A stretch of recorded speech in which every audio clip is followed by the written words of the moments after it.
రాంబుద్ధుడి గారు.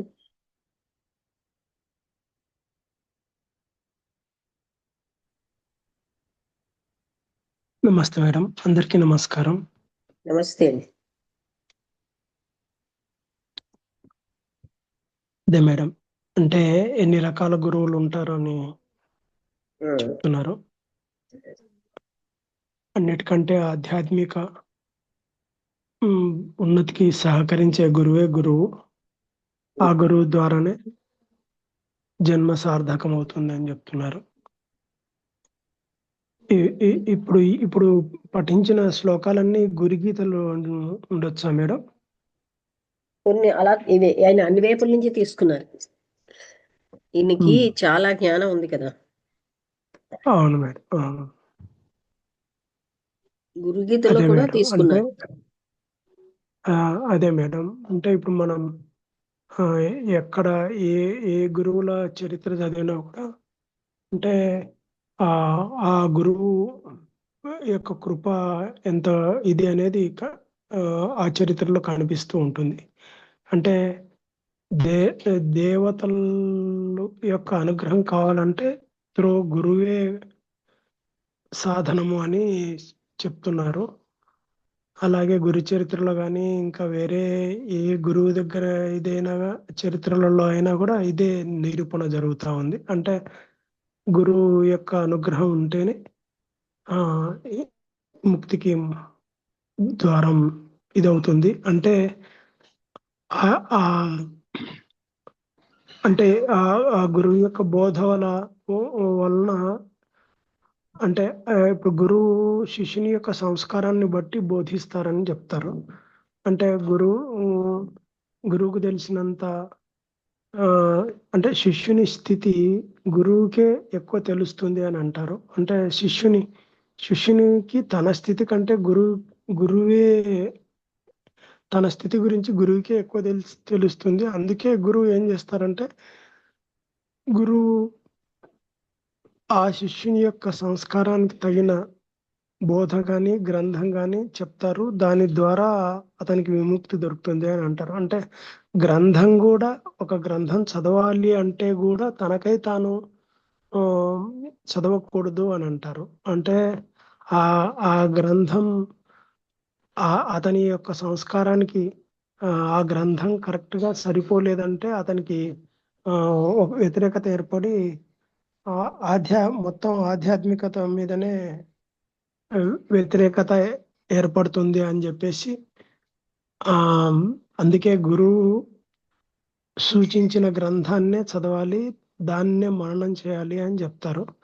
ఆ ఎందుకంటే సర్వ జన్మల నుంచి గురువు తనతోటి ఉంటాడు కాబట్టి ఆ జన్మ సంస్కారాలు ఆ శిష్యుని యొక్క జన్మ సంస్కారాన్ని బట్టి డిసైడ్ చేస్తారు అని అంటారు. ఆ అందుకే గురువు చెప్పిన మంత్రం గాని గురువు చెప్పిన ఆ గ్రంథం గాని అంటే ఏదైనా సరే ఆయన ఆ ఆజ్ఞతో చేసేదే సాధన అని చెప్పి అంటారు. ఆ సాధన అది వాళ్ళ ద్వారానే వాళ్ళ అతను స్థితిని బట్టి ఉంటుంది. ఆ ఆ అవును శిష్యుడి మేడం, యొక్క స్థితిని బట్టి ఉంటుంది కదా. అవును అవును మేడం. ఆ శిష్యుని యొక్క స్థితి ఒక ఒక పరమ గురు అంటే ఒక నిజ గురువుకి తెలుస్తుంది అని అంటారు. ఉమ్, దాని ఆ ద్వారానే గ్రంథాలు ఆయన చదవకూడదు ఇవన్నీ ఉద్ధరింపబడ్డారు. ఆ శిష్యుడి స్థితిని బట్టి ఇవి ఉమ్. నిర్ణయిస్తారు. కానీ శిష్యుడి స్థితి కొంచెం పరిపక్వత వచ్చిన వాళ్ళకి ఆ నిర్ణయాలు ఉండవు. అదే మేడం.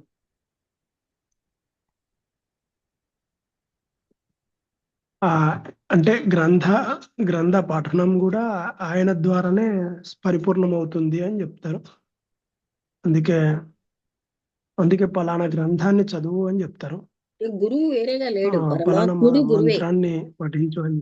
మనం ఏమంటే అనుకుంటామంటే ఆ, గురువు అంటే రక్త మాంసాలతో ఉన్నవాడే కాదు. ఉమ్, అలాగే పరమ గురువులు ఎదురుగుండా కనబడరు, కానీ ఆ, వాళ్ళు మనకి గురువులే.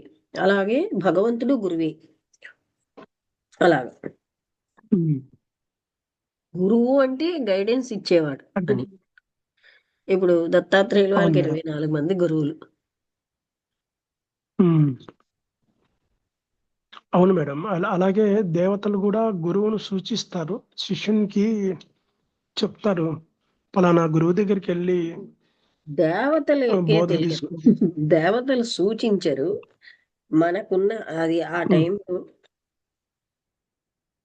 ఒక గురువు దగ్గరికి ఉమ్, వెళ్తే ఆ గురువు చెప్తాడు, ఇక్కడ నేను కరెక్ట్ కాదు, ఫలానా గురువు అంటే వాళ్ళ సంస్కారాలను బట్టి, వాళ్ళకు ఉన్న గత జన్మ ఉమ్, అనుభవాలను బట్టి.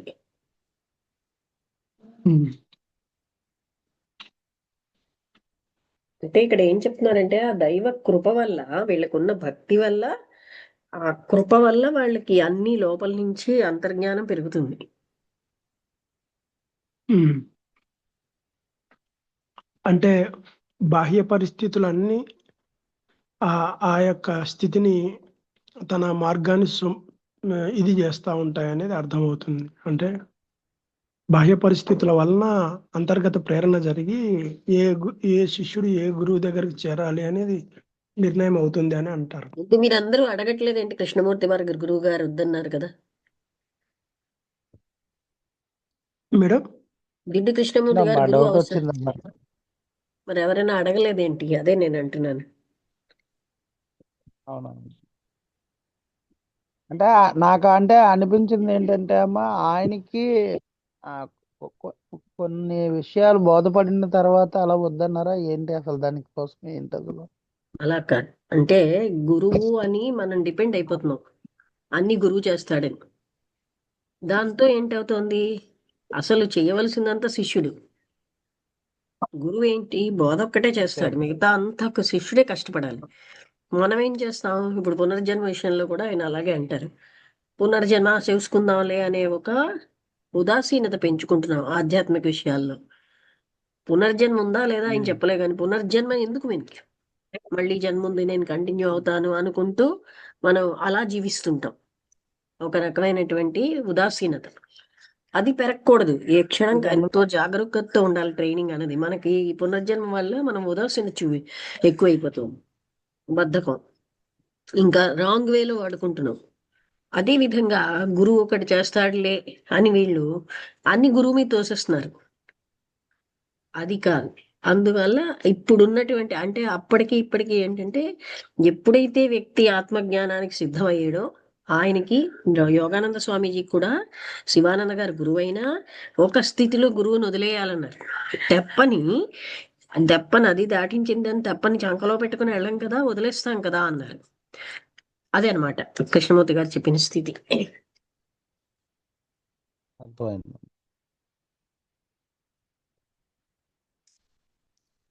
అంటే ఆయన ఇంద్రియ అంటే మనోనిగ్రహాలుండి మనస్సుని నిశ్చలం చేయగలిగే స్థితి నుంచి చెప్తున్నారు కదా. అది ఎప్పుడైతే అయిందో ఉన్నదే అక్కడ పరమాత్మ తత్వం, అదే మనకి గురువు, అదే సర్వస్వం. మనం ఏం చేస్తామంటే అన్ని గురువు మీద తోసిస్తాం. మనం చెడులన్నీ గురువు మీద తోసిస్తాం, మంచులన్నిటికీ మనం బాధ్యులు అనుకుంటాం. అలాంటి ఎన్ని మొదలవుతున్నాయో కదా. అసలు అంత గురి ఎక్కడుంది? అవునమ్మా.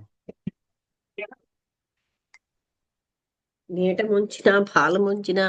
అదే ఒక సినిమా డైరెక్టర్ గారు, నారాయణ గారు మా ఇంటికి వచ్చారు, మాస్టర్ నారాయణ. వస్తే మేడం గారు మీకు ఏంటి అవుతారన్న, నాకు గురువు అన్నారు. అంటే మీరు అంత ఈజీగా గురు శబ్దం వాడకండి, మేడం గారు మేడం నుంచి దూకమంటే దూకుతారా అని అడిగారు. మీరు దూకగలిగే స్థితి ఉన్నప్పుడు అవన్నీ గురువు అనండి అన్నారు. ఏం ఏదైనా కూడా సహించగల స్థితి కలిగినప్పుడు గురువు స్వీకరించడం సహించడం కాదు, అవుతుందమ్మా. పాలించగలగడం. అదే అదే. సహించడం వేరు, యాక్షన్ లో పెట్టడం వేరు. సహించడం అంటే ఆ రెండింటికి డిఫరెన్స్ ఏంటమ్మా? సహించడం అంటే ఇప్పుడు శీతోష్ణాలను సహిస్తున్నాం. నువ్వు శ్వాసం కాలంలో వేడిని సహిస్తాం, చలికాలంలో చలిని సహిస్తాం. అవునమ్మా.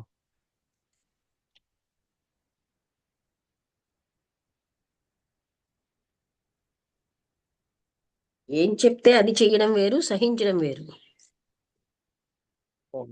అర్థమైంది.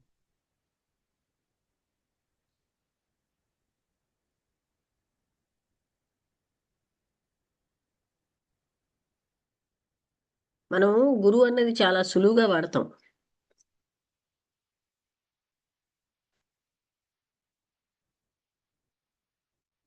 పైగా డిపెండెన్స్, దానికే ఎక్కువ గురువు మనకు అవసరం.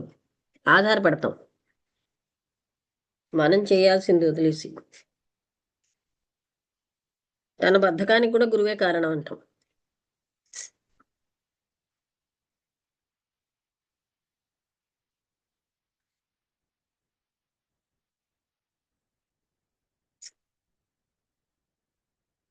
మనిషి మనస్సు చాలా కన్నింగ్ గా ఉంటుంది కదా. అవునమ్మా.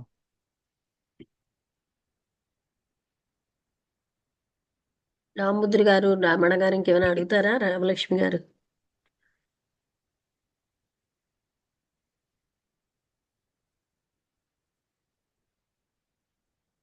లేదమ్మా, అర్థమైంది. ఓకే, అయితే ముగించేద్దామా? అలాగే అమ్మా. మేడం. ఓకే అండి.